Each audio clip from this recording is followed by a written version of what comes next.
Darkcast Network. Indie pods with a dark side. Hello, I'm Jackie Moranti. I host Cause of Death 100 Seconds to Midnight, and I'll be your guide for this special Darkcast Network event as we embark on our Cruel Summer Part 1. Summertime. Usually it's about vacations, like going to the beach, cooling down in the swimming pool, and lots of ice cream. These are much different scenarios than what we see a few months later in autumn. The fall months bring us an array of leaf colors, pumpkin spice everything, and spooky season. For all of us here at Darkcast Network, spooky season is a year-round event, which is why we would like to present to you A Cruel Summer. True crime and paranormal stories that occurred during summertime. My name is Brenda, and I'm the host of Horrifying History, where dark history and the paranormal collide. And today, I will tell you all the story of the ghost of the headless Mary Gallagher. Now, Griffintown is a historic neighborhood in Montreal, Quebec, in Canada. It was first populated in the early 19th century by mostly Irish immigrant workers who were building some of the most famous places in Montreal today, like the Port of Montreal and the Lachine Canal. In the 1960s, this neighborhood started to depopulate, and since the 2010s, it has been seeing new life as it has been redeveloped. Located near the Lachine Canal, this neighborhood was like any other 19th century industrial slum. It was filled with stables, taverns, mills, and warehouses. Drifters, laborers, and their families all called this place home. But on June 27, 1879, this neighborhood gained a gruesome reputation that lives on today, even though everyone who was involved is now long gone. On that day, two young sex workers and best friends named Mary Gallagher and Susie Kennedy met a new client. His name was Michael Flanagan, and the trio decided to go back to Susie's second-floor apartment to do some early morning drinking and partying. Now, everything started out okay, and it stayed that way for a couple hours, but then the other tenants from the apartment below Susie's heard a very loud thud. And then came what sounded like hitting noises that were so forceful that it cracked the plaster ceiling of the unit below. As dusty bits and chunks of plaster fell onto the tenants below Susie, they heard a female voice say, and I quote, "I've wanted revenge for a long time, and I finally got it." This is when the tenants saw a crimson stain start to spread out on their ceiling, and soon blood started dripping from the plaster cracks. The tenants immediately went to the police, and when they arrived at the apartment building, a crowd of onlookers were already swarming. When the police entered Susie's apartment, they found Mary's dead body lying face down on the floor wearing a very thin nightgown. But she wasn't actually face down since she didn't have a face.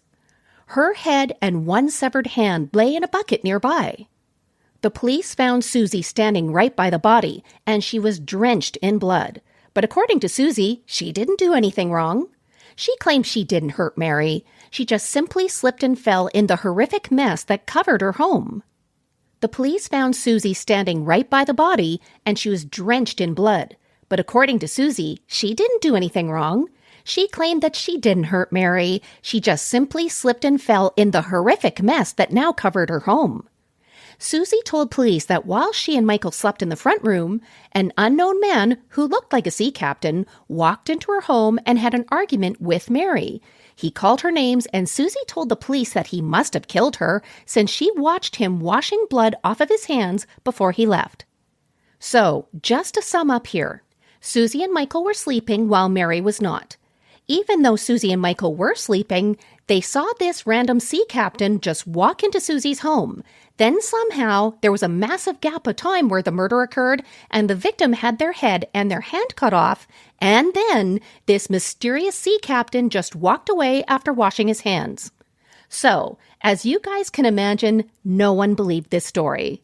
There also was the fact that the murder weapon, which was a hatchet that belonged to Susie, was left right near the body and it was covered in Mary's blood and hair.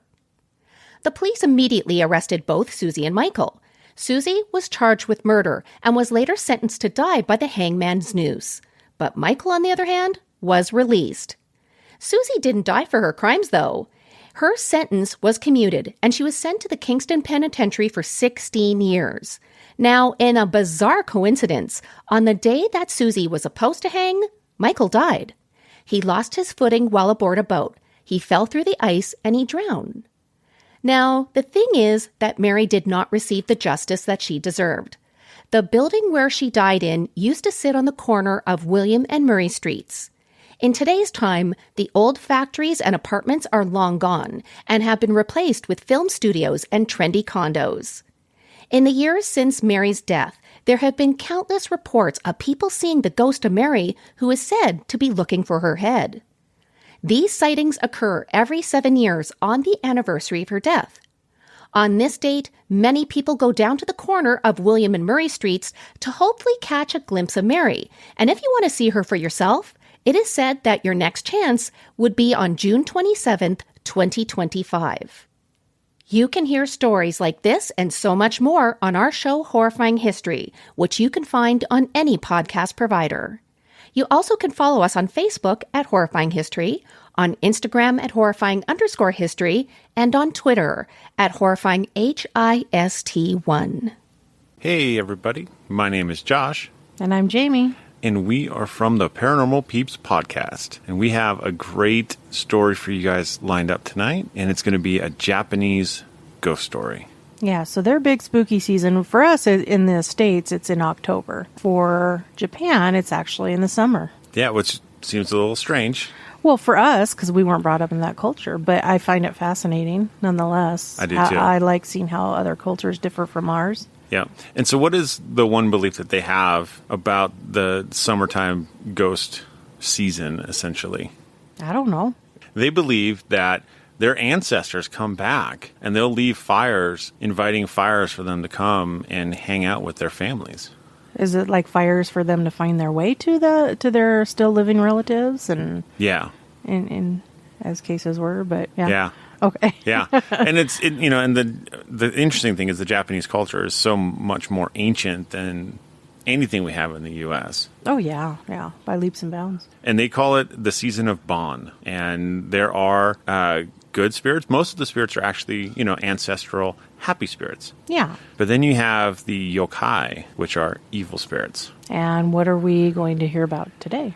I would say let's figure that out at the end of this wonderful story. Okay. Let's get to it. So, the name of the story is Ingwa Bananshi. Is it Bananshi? It looks like Banshee to me. It looks like Banshee, but I don't think it's spelt the same way. So we'll just say Banshee. That's fine, too. It actually essentially translates into the Tale of Ingwa. Okay. So maybe it's Banshee. I mean, it's kind of have Banshee-like characteristics, so. Okay, well, let's get straight to it then. The daimyo's wife was dying and knew that she was dying. She had not been able to leave her bed since the early autumn of the 10th Bunsai, and it was now the 4th month of the 12th Bunsai, the year 1829, by Western counting, and the cherry trees were blossoming. She thought of the cherry trees in her garden and of the gladness of spring. She thought of her children. She thought of her husband's various concubines, especially the lady Yukiko, 19 years old. "My dear wife," said the daimyo, "you have suffered very much for the 3 long years. We have done all that we could to get you well, watching beside you night and day, praying for you, and often fasting for your sake. But in spite of our loving care, and in spite of the skill of our best physicians, it would now seem that the end of your life is not far off. Probably we shall sorrow more than you will sorrow because of your having to leave what the Buddha so truly termed this burning house of the world. I shall order to be performed, no matter what the cost, every religious rite that can serve you in the regard to your next rebirth. And all of us will pray without ceasing for you, that you may not have to wander in the black space, but may quickly enter paradise and attain to Buddhahood." He spoke with the uttermost tenderness, caressing her the while. Then, with eyelids closed, she answered him in a voice thin as the voice of an insect. "I am grateful, most grateful, for your kind words. Yes, it is true, as you say, that I have been sick for 3 long years. and that I have been treated with all possible care and affection. Why indeed shall I turn away from the one true path at the very moment of my death? Perhaps to think of worldly matters at such a time is not right, but I have one last request to make, only one. Call here to me the Lady Yukiko, and you know that I love her like a sister. I want to speak to her about the affairs of this household." Yukiko came at the summons of the Lord, and in obedience to the sign from him, knelt down beside the couch. The daimyo's wife opened her eyes and looked at Yukiko and spoke. "Ah, here is Yukiko. I am so pleased to see you, Yukiko. Come a little closer, so that you can hear me well. I am not able to speak loud. Yukiko, I am going to die, and I hope that you will be faithful in all things to our dear Lord, for I want you to take my place when I am gone. I hope that you will always be loved by him, yes, even 100 times more than I have been, and that you will very soon be promoted to a higher rank, become his honored wife. And I beg of you always to cherish our dear Lord. Never allow another woman to rob you of his affection. This is what I want to say to you, dear Yukiko. Have you been able to understand?" "Oh, my dear lady," protested Yukiko, "do not, I entreat you, say such strange things to me. You well know that I am of poor and mean condition. How could I ever dare to aspire to become the wife of our Lord?" "Nay, nay," returned the wife huskily. "This is not a time for words of ceremony. Let us speak only the truth to each other. After death, you will certainly be promoted to a higher place. And I now assure you again that I wish you to become the wife of our Lord. Yes, I wish this, Yukiko, even more than I wish to become a Buddha. Ah, and I have almost forgotten. I want you to do something for me, Yukiko. I know that in the garden there is a Yeizakura, which is brought here the year before last from Mount Yoshino in Yamato. I have been told that this is now full bloom. I want to see it in flower. In a little while I shall be dead. I must see the tree before I die. Now, I wish you to carry me into the garden at once, Yukiko, so that I can see it. Yes, upon your back, Yukiko. Take me upon your back." While thus asking, her voice was gradually becoming clear and strong, as if the intensity of the wish had given her new force. Then she suddenly burst into tears. Yukiko knelt motionless, not knowing what to do, but the Lord nodded assent. "It is her last wish in this world," he said. "You always loved cherry flowers, and I know that she wanted very much to see that Yamato tree in blossom. Come, my dear Yukiko, let her have her will.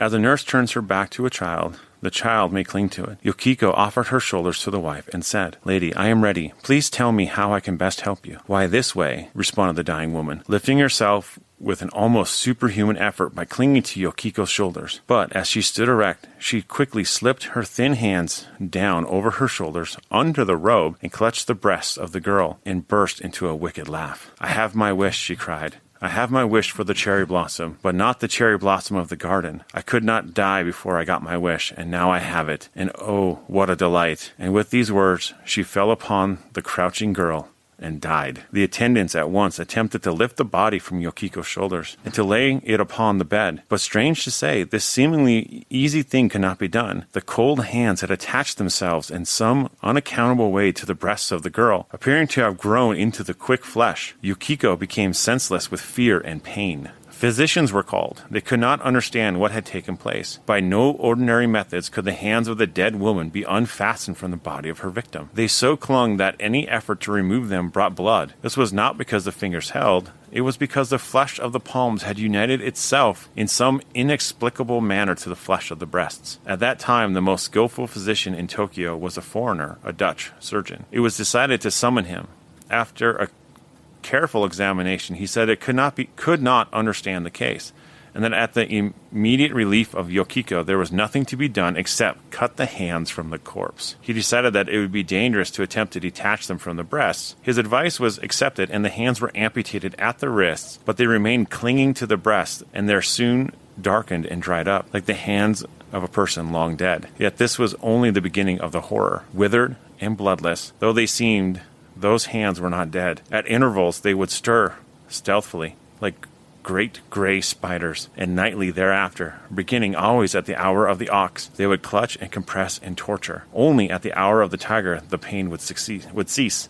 Yukiko cut off her hair and became a mendicant nun, taking the religious name Dasetsu, and she had a mortuary tablet made bearing the kamio of her dead mistress, and this she carried about with her in all her wanderings, and every day before it she humbled, besought the dead for pardon, and performed a Buddhist service in in order that the jealous spirit might find rest. But the evil karma that had been rendered such an affliction possible could not soon be exhausted. Every night at the hour of the ox, the hands never failed to torture her, during more than 17 years. According to the testimony of those persons to whom she had last told her story, when she had stopped for one evening at the house of Naguchi Tengo Zayamon, in the village of Tanaka in the district of Kawachi in the province of Shimotsuki. This is the third year of Kokwai, which is 1846. Therefore, nothing more was ever heard of her. So basically, this dying woman, this dying wife, was jealous, and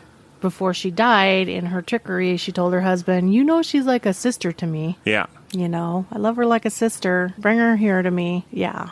And then... Deceptive, misleading, and jealous, and spiteful. Yes. Yeah. And so she would definitely be a yokai. Yes. An evil spirit. Well, yeah. I mean, you leave the world, and that is your last act. Dying wish. And act. Yeah. Because she had to, attach herself, obviously. So, yeah. Yeah, that's a kind of a terrifying story. I mean, yeah. I mean, we're so used here, especially here in the States, we're so used to these, scary movies and haunting tales, and they're much more graphic. They're, but, and I've said this before on a handful of occasions, if something like this happened to you in real life, would you not be terrified? It would be absolutely horrifying. Yeah. I mean, imagine a dead person's hands seized to your chest. Like they melted into your skin. Yeah, they binded with you. Yeah. And then every night from 2 to 4, which is the hour of the ox, they twitch and torture you. Yeah. For 17 years. Yeah. How do you not go insane? That's a very good question. I think I would cut off my breasts. Yeah. Yeah. But what if that didn't work? Well, that's even more terrifying. That's a terrifying thought as well. So, yeah, everybody check us out on the Paranormal Peeps podcast. We are part of the Darkcast network. And as always, stay ghosty, my peeps. Hey there, this is CJ, host of Beyond the Rainbow, True Crimes of the LGBTQ+. Regardless of your gender or sexual identity, Beyond the Rainbow was made for listeners from just about all walks of life. As well, I'm the founder of Darkcast Network, and I feel so honored to be working with the fantastic shows of our network. The case I have for you this cruel summer takes us back a bit to the Bill Clinton administration. While many may believe inserting a cigar into Monica Lewinsky's hoo-ha might have been the dumbest thing Clinton did in office, I'd have to disagree. I personally believe the military's "don't ask, don't tell" is what took the cake. While the law was enacted in 1993 to protect gay and bisexual military personnel, it did nothing more than disallow them to live their truth, and it put a bigger target on their backs. The law basically stated if you're gay or bi and a member of the military, you're banned from telling anyone. At the time, thousands of LGBTQ people served to defend the United States and our freedoms. They gave their lives to protect their fellow soldiers and American citizens. But it wasn't easy. On top of their assigned duties, they had to grapple every day with "don't ask, don't tell." And that required them to hide their truths, their identities, their core parts of themselves. Every single day, they felt the weight of that. "Don't ask, don't tell" turned into a punishment for patriotic LGBTQ Americans. And all they wanted to do was serve their country and fight for freedoms Americans are supposed to have. More than 13,000 qualified service members were discharged under that policy. Some even lost their lives due to it because they were frightened to report harassment, like Private First Class Barry Winchell, who I covered in Season 9, Episode 15, When Barry Met Callie, and the young man whose case I'm presenting for you today. In 2010, President Obama revoked the "don't ask, don't tell" policy, much to the delight of the LGBTQ community. This particular case I'm going to tell you about was a 29-year-old gay military man in the summer of 2009, just before the Don't Ask, Don't Tell policy ended. August Provost was a handsome black Navy sailor from Houston, Texas. In 2009, he was assigned to the Camp Pendleton Naval Base near San Diego, California. August had a secret he was supposed to be keeping. Otherwise, he could be discharged from the Navy, or worse. Before the military, August was a proud and open gay man, and he presented masculine. As a naval sailor, and if y'all don't mind, I'd like to avoid calling him a seaman. There's just too many sexual connotations associated with that word. As a naval sailor, aside from his family, only a select few he really trusted knew about his sexual identity. Friends and family described August as a harmonious man, non-judgmental, fully accepting of just about everyone, no matter their sexual or gender identities or ethnicities. August was also very loving, and he had a beautiful, contagious smile. The beginning of June 2009, however, he was being bullied at his naval base. August complained to the members of his family that he was being harassed by a fellow sailor that knew he was gay. His sister told him to report the other sailor to his commanding officer, but with the Don't Ask, Don't Tell policy in place, August was reluctant to do so. Instead, August, who was non-confrontational most of the time, he just sat on the harassment and let it happen. The night of Tuesday, June 30th, 2009, August had taken his post in the guard tower at Camp Pendleton. At some point, his killer had also gained entry to the tower and confronted August. Then his killer shot him multiple times, leaving August to die at his sentry post. The killer left the tower, and he tried to set it ablaze to hide the evidence of the murder. August's body was found the following day on Wednesday, July 1st, 2009. While many of August's family and friends felt August was the target of a hate crime for being gay, his commanding officer and other military personnel didn't believe this was the case. They seemed to think it was coincidental, and since he was murdered while on sentry duty in the tower, had any other soldier also been assigned to that detail that night, they too would have been murdered in the same manner. But a military investigation into August's murder ensued, and the next day another sailor was arrested and placed into the Navy's custody in the brig of Camp Pendleton. There was strong evidence against 32-year-old Petty Officer Jonathan Campos.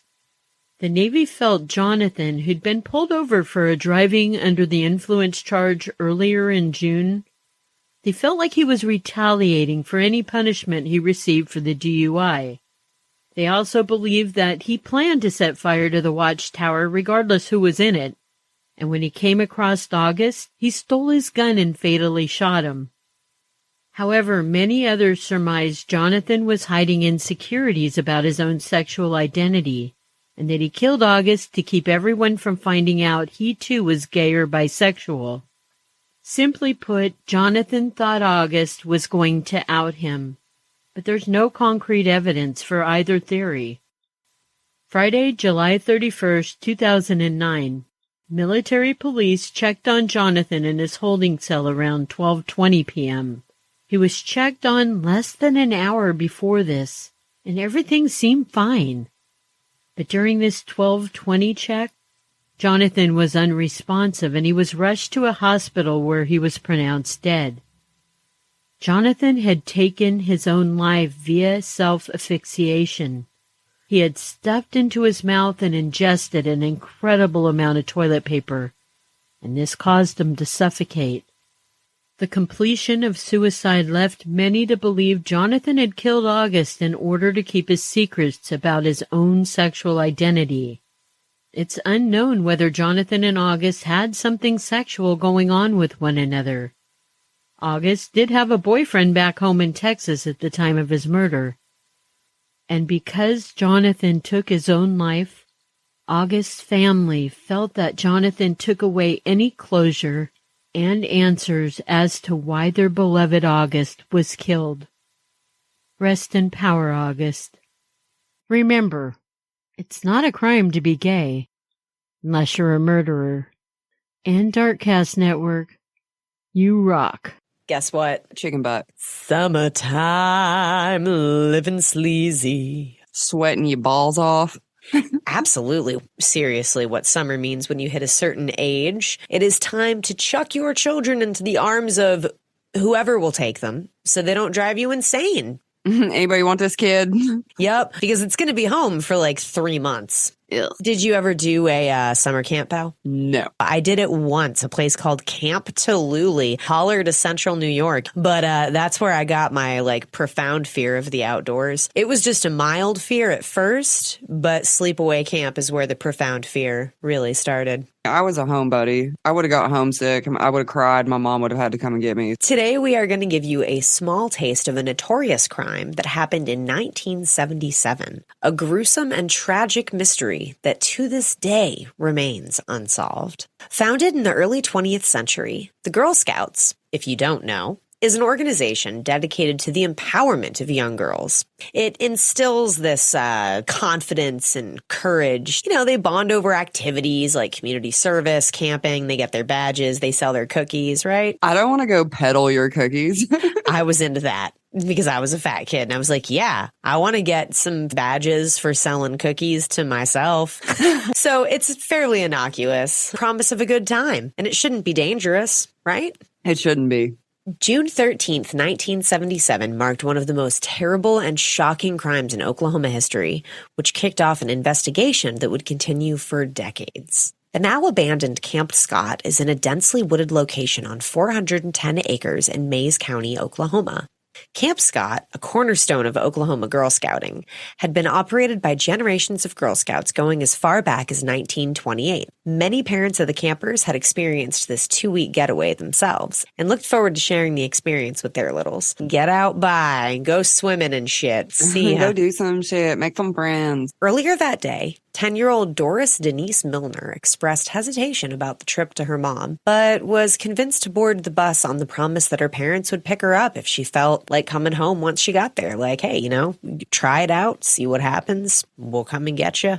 Might be more fun than you think. Months leading up to this particular trip, there was some very odd activity happening around the camp. A counselor found that one of the tents had been slashed open. Others on the campground reported some of their items were missing. Some heard strange noises off in the distance. And one counselor even found that a donut had been stolen from a box of a dozen, and in its place was a handwritten note, which, first of all, ew. Do not replace a donut with a note. That is stick not your dirty note in my donuts. Yeah, ew. Nasty because son now, bitch. depending on where that donut is, 2 to 4 donuts are inedible. Yeah, because they've touched your grimy note. Yeah, like keep your folded up greasy threat paper away from the donuts. Donuts and threats don't go together.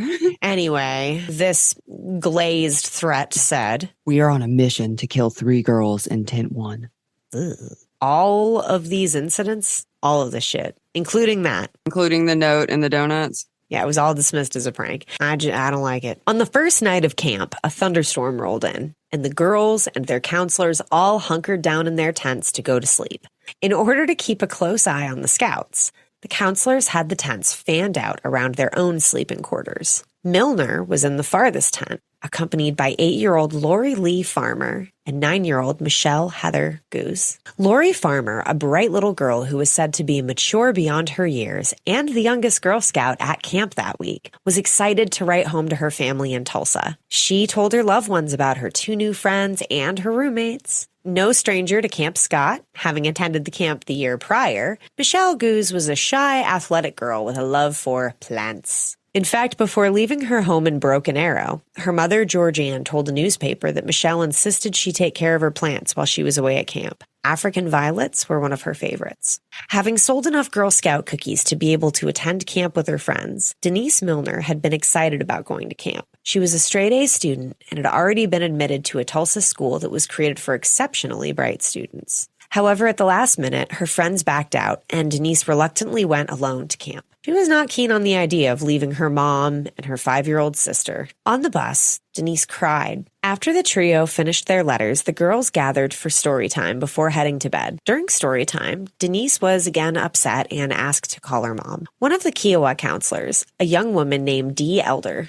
comforted Denise. After some convincing, Denise agreed she would wait and call her mom the next day. Meanwhile, as the girls were winding down for the evening and the first day of camp was coming to a close, a counselor in the Comanche unit stared out into the dark night. Through the dense trees, movement caught her eye. A dim light was moving through the woods toward the Kiowa unit. Anybody walking through that camp, unless you had a good flashlight, it'd be pretty much pitch black. Wilson said. As with any camp, the first nights are always loud. Excited campers enjoyed their newfound freedom with their friends, away from their parents and free to do whatever they wanted. You know, within reason. Around midnight, Counselor Carla Wilhite heard some campers giggling outside near the latrine. She woke up, got the girls, and, hey, go back to bed, brought them back to their campsite. Probably was really annoyed. Well, again, at 1:30 a.m., Wilhite was awakened by girls giggling in Tent 6. From the door of her tent, Wilhite shone a flashlight toward their tent and hollered, "Go to sleep!" Then, Wilhite and a fellow counselor, Dee Elder, walked over to Tent 6 to get these girls to quiet down.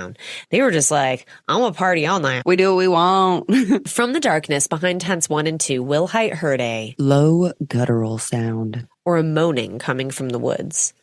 Though they assumed it was an animal, when Wilhite went to investigate and shone her flashlight in the direction of the noise, the sound stopped. She turned around and started going back to her tent. As soon as she did that, with the light not being shined in that direction anymore, the sound started back up, Wilson said. So she turned around a second time and started walking back that direction. And as she shined the flashlight in that direction again, the sound stopped again. Wilhite would say later that when she was back in her tent trying to fall asleep, she could still hear that sound. I wouldn't be able to fall asleep. No. I mean, this day and age with cell phones definitely would have called someone. I'd have like, ah. Right. Yeah. But, you know, again, this is 1977. So around the same time, a camper in tent 7 saw a light approaching the tent. Suddenly, the light flooded the tent and a male figure stood in the entryway. Terrifying. Right? Jesus Christ, those poor kids. Just as quickly as he appeared, he disappeared back into the dark, closing the flap of the tent behind him, which, by the way, the tents that these kids were in were basically just like, it was like an 8x10 wooden pallet with like some cots.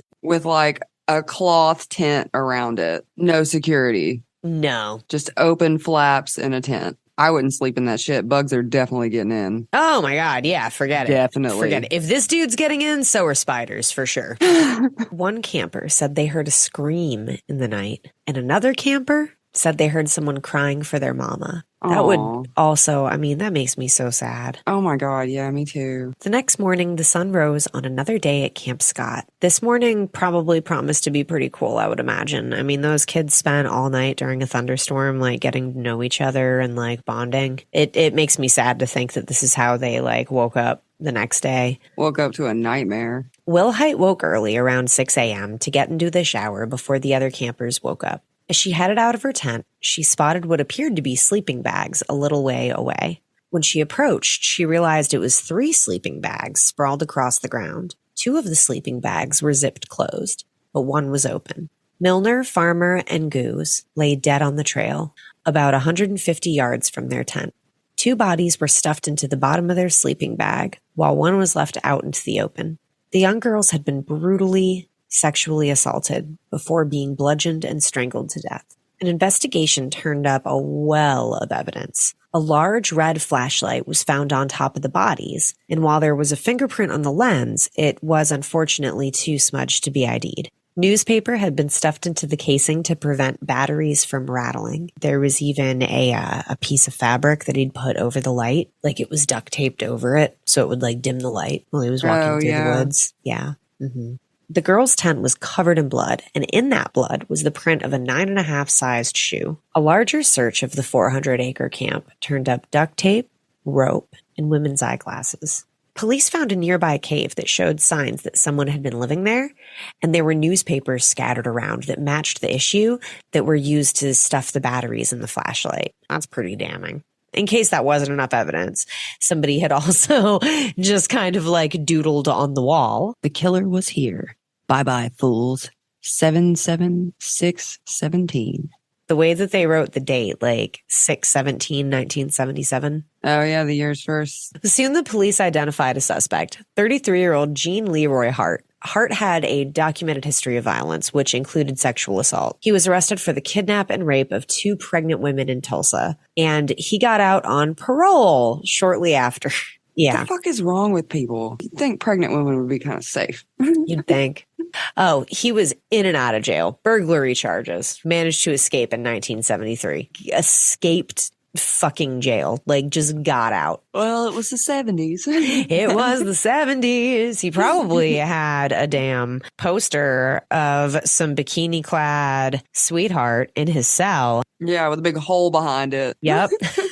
Tunneled his way through a river of shit and came out clean on the other side. Well. No, fuck this guy, though. This guy really did do the things, I think, that he was accused of. Anyway, he was a member of the Cherokee Nation, and tensions began to mount as the police focused their search on him. Hart was eventually arrested, though the sheriff at the time said he was 100% certain of his involvement. Hart was acquitted in 1979 when a jury unanimously found him not guilty of murdering the girls. Yeah, because apparently the whole town loved this guy. Yeah. And there were a lot of people that were like, nah, he couldn't have done it. DNA testing has come a really long way, and recently they have linked him. Like, I think it was 2022. They were able to confirm Hart's involvement. So it kind of sucks. Like, he didn't serve time for that. He didn't go to prison for killing the girls, but he did have 305 years to serve for his prior sentences for raping pregnant ladies and escaping from prison. In June of 1979, he died of a heart attack in the prison exercise yard. Yeah, wasn't long. He had a heart attack. He done got murdered. And then people found out what he did, and they were like, we don't take too kindly to child molestation, and they killed him. 'Tis possible. Eventually, Camp Scott was shut down. Alleging negligence, 2 of the victims' families sued the Magic Empire Council, which ran the Girl Scouts of Eastern Oklahoma, for $5 million. Jurors voted 9-3 in favor of Magic Empire. Attorneys claimed that scouting officials showed an unbelievable lack of caution and alertness. Despite numerous incidences, which should have prompted them to improve camp security. There's all these things that were going on for years prior to this incident, and they just gave one of the counselors, an underage counselor, a gun and was like, yeah, just defend the camp. Just shoot him. Yeah, just like, holy shit. The 70s in Oklahoma. Just shoot him. Richard Goose, the father of Michelle Heather Goose, helped the state legislature pass the Oklahoma Victims Bill of Rights. He also went on to found the Oklahoma Crime Victims Compensation Board. Lori Lee Farmer's mother, Sherry Farmer, founded the Oklahoma chapter of the Parents of Murdered Children Support Group. There's never any good that comes out of anything like this, but time has gone on. It's been like 45 years and people are still feeling the effects of it. And if you want to take an even deeper look at this disturbing case, Hulu actually did come out with a documentary called Keeper of the Ashes, the Oklahoma Girl Scout Murders. It is hosted by superstar celebrity Kristen Chenoweth. Chenoweth said of this incident that occurred as an 8-year-old girl to children that she vaguely remembers passing in the hallways of school, quote, "This happened. There's no closure. There's no pretty red bow at the end. And when I think of those 3 girls, I wonder, what's the best way to honor them? And that's why I've come back home to find answers once and for all and make it about me." It has to be seen to be believed, honestly. It's very self-congratulatory about her survival of something that she wasn't even she wasn't even there for. Joanna Wright, a girl who was legitimately affected by this nightmare, almost chose tent number 7 in the camp's Kiowa unit, but ultimately chose another tent. I just didn't like the location. She said. There were a lot of woods around it, and I just didn't like it. I wouldn't have liked it either. Got some vibes. That camp was set up weird, and those poor kids were like the furthest away from any kind of authority figure, authority in quotation marks, because they were teenagers, but they were the furthest ones away. The counselors were in the middle, and then the campers fanned off out to the side, and so there were 2 tents that were like super crazy far away from any kind of assistance. Absolutely. The tent, the furthest away, have the least amount of kids in there. Like, if there was a free space, a counselor should have gone in there. Right? They could just give him a gun. I mean, yeah, just give them a gun. Fuck it. They'll be fine. 8-year-old, here, have a gun. Here's a handgun. You know how that works, right? Yeah, you do. You're from Oklahoma. It's fine. Yeah, they were Oklahomians. Oklahomies. I hope that's what they call themselves. They better. Creepy Tapas. Check us out wherever you listen to podcasts, guys. We have all kinds of cool stuff. Thanks for listening, y'all. Thanks, y'all. Bye. Bye. Hey there, friend. My name is Keely. I'm the host of Misty Mysteries, a true crime and paranormal podcast that brings you ghostly spooks and chilling crimes every Wednesday. Today I'm telling you about the well-known case known as Lady of the Dunes, a former Jane Doe case, but still unsolved homicide. In the morning of July 26, 1974, a 12-year-old girl named Leslie Metcalf was playing outside with her dog in Cape Cod, a Provincetown, Massachusetts, when she noticed her dog had taken off. She went off to search for her pup. She only walked 100 yards when she reached the Race Point sand dunes, where she heard her dog barking and decided to follow his barks. Following his barks, she found him barking at the decomposing remains of a woman. The woman was found naked, lying face down. Half of her body was on a green beach towel, as if she had been sharing the towel with a friend. Her head rested on regular blue jeans and a blue bandana that had been folded and was covered in blood. She had green eyes and auburn hair. Her toenails had been painted a pink color. Her hair had been tied back with a golden flaked hair tie, but her ponytail had been very disheveled. She was determined to be between the ages of 25 to 40 years old. She was 5 foot 6 inches, but initially police believed her to be 2 inches taller at 5 foot 8 inches. She weighed 145 pounds with an athletic build, and though some of her teeth had been missing, presumably taken by her killer, it was determined she had expensive dental work done, including crowns ranging between $5,000 to $10,000. When her remains were found, it was believed she could have been deceased anywhere between 10 days to 3 weeks, but it wasn't hard for police to mark her death a homicide. Her hands had been removed at the wrist and taken from the scene. Teeth were taken from her mouth, and she had been nearly decapitated. Her cause of death was from blunt force trauma that caused the left side of her skull to be crushed. Police believed she either knew her killer or was asleep when this attack happened, because the scene showed no signs of a fight. On the scene, very little evidence to basically none was found. What was found on scene were footprints approaching her remains and stopping a few yards away. Then, 50 yards from her, were tire tracks that led to the dunes. The police chief at the time said there was no way to know if these were or weren't connected to her homicide.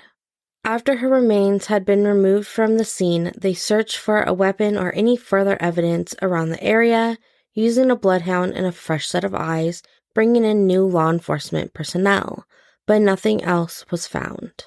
Away from the scene, her body was examined for anything that may offer clues to her identity or who was responsible for this horrific crime. Her clothes were searched for any identifying information, but again, nothing was found. So police set off to search elsewhere. They went to motels, hotels, and other locations those vacationing may stay to see if someone had gone missing, but nothing came of this. They then used the victim's characteristics and appearance to compare her to the thousands of missing persons reports, looked into the owners of every vehicle with permits to drive in the dunes, or those who had abandoned their vehicles in the dunes, but this led nowhere. Finally, in the efforts to help her be known as more than the Lady of the Dunes, they asked the public for help, sharing her characteristics, and started to send out her dental charts. Her dental charts were sent to the FBI, dental groups, 5,000 dentists in Massachusetts alone, and the Royal Canadian Mounted Police. But this didn't get them anywhere closer to finding her identity. Without any solid leads to her identity or her killer, she was laid to rest in St. Peter's Cemetery in Provincetown with a grave marked unidentified female. For 48 years, she was known as the Lady of the Dunes. while police worked to identify her, using her skull to create sketches and exhuming her body for DNA. After 48 years laid to rest without her identity, the Lady of the Dunes was identified in October of 2022 as 37-year-old Ruth Marie Terry. Ruth was married to a man named Guy Rockwell. Guy was an antique dealer who was suspected of the deaths of his previous wife and stepdaughter in 1960.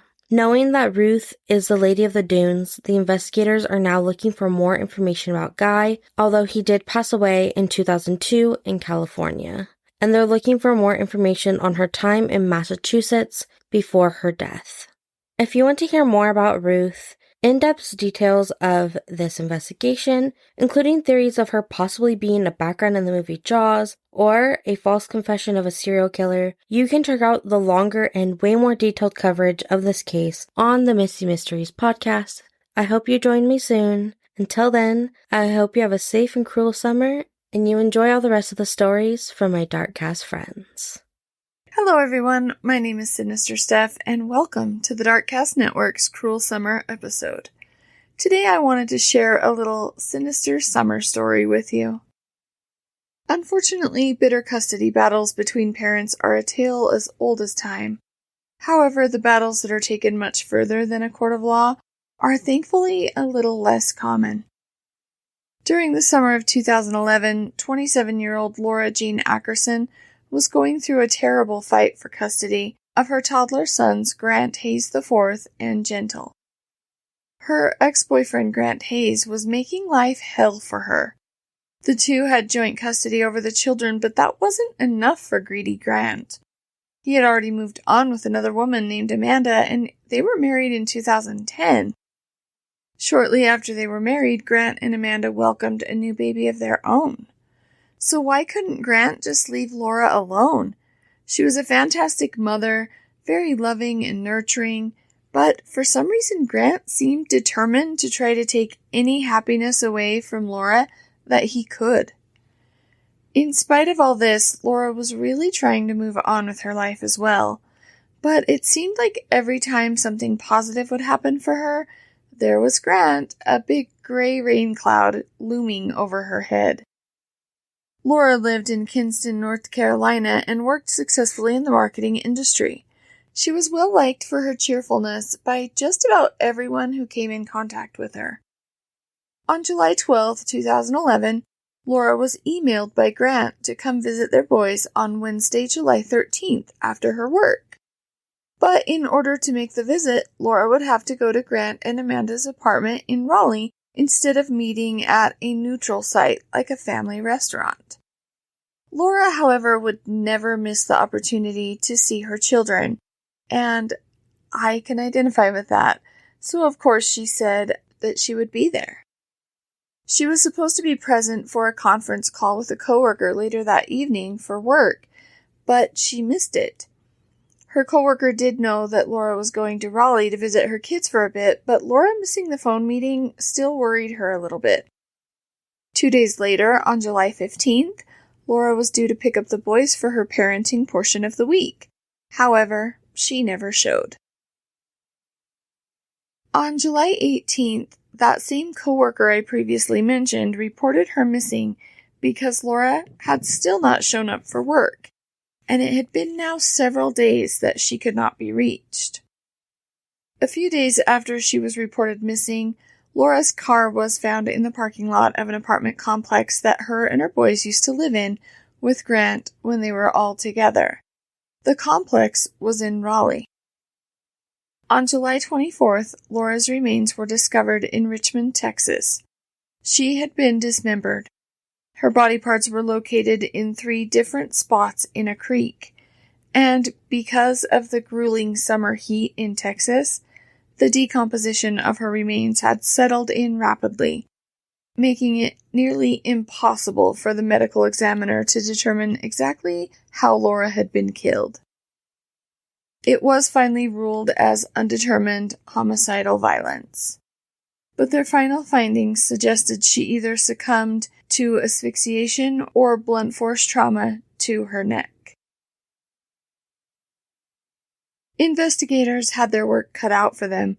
They started to first look into the circle of people in Laura's life, beginning with her ex-boyfriend and father of her children. Detectives visited Grant at the apartment he shared with his wife Amanda and their children. Immediately, detectives noticed a strong bleach smell emanating from the apartment. They found a note with Laura's signature stating she would give up the kids to Grant for $25,000, but after speaking to Laura's friends and coworkers, investigators believed that Laura's signature was forged on the document. Detectives were also somehow able to determine a shower curtain, a vacuum, and bathroom rugs were missing from the apartment. Grant and Amanda moved quickly to the top of their suspect list.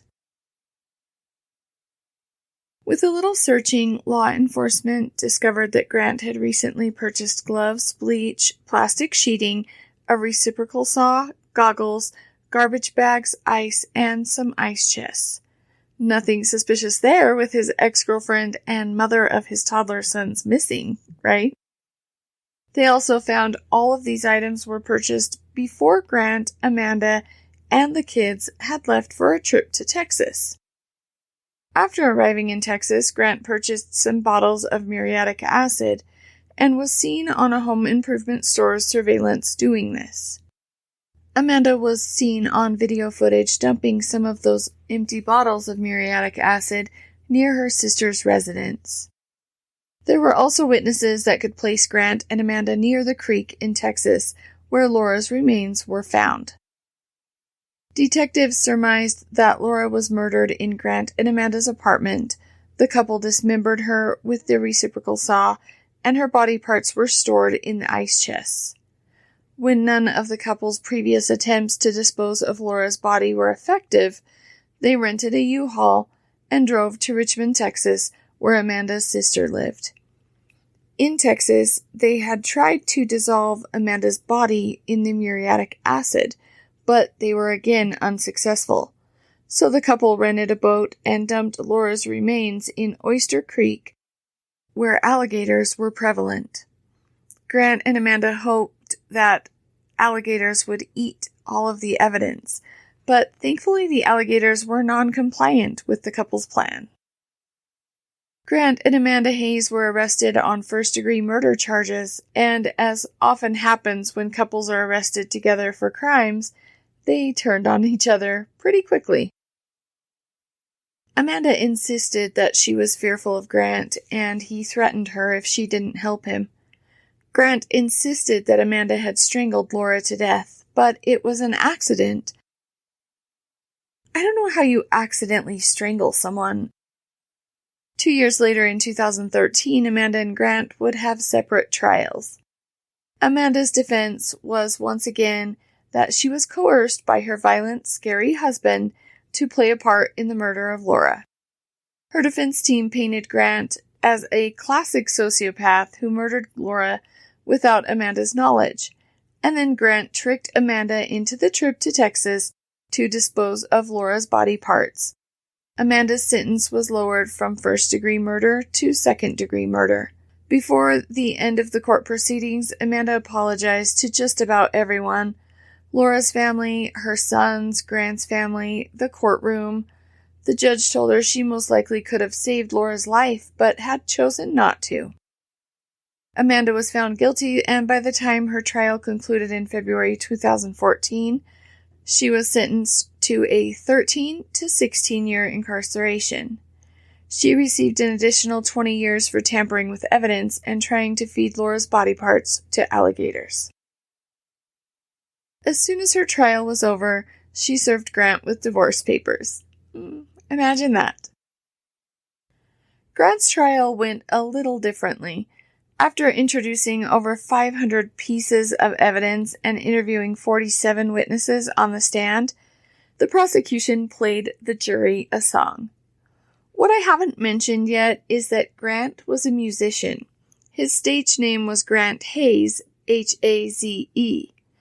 The song they played was written and recorded by Grant himself, now the defendant in his own trial.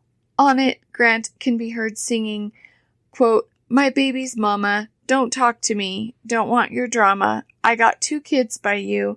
I can't take any more from you. I put a price tag on your head. You must have told your attorney I got intentions on killing you. You must have told your attorney I got intentions on killing you." End quote. Other verses of the song are, quote, "Give in to me. I want it all. I want your scream. I want your crawl. I'll make you bleed.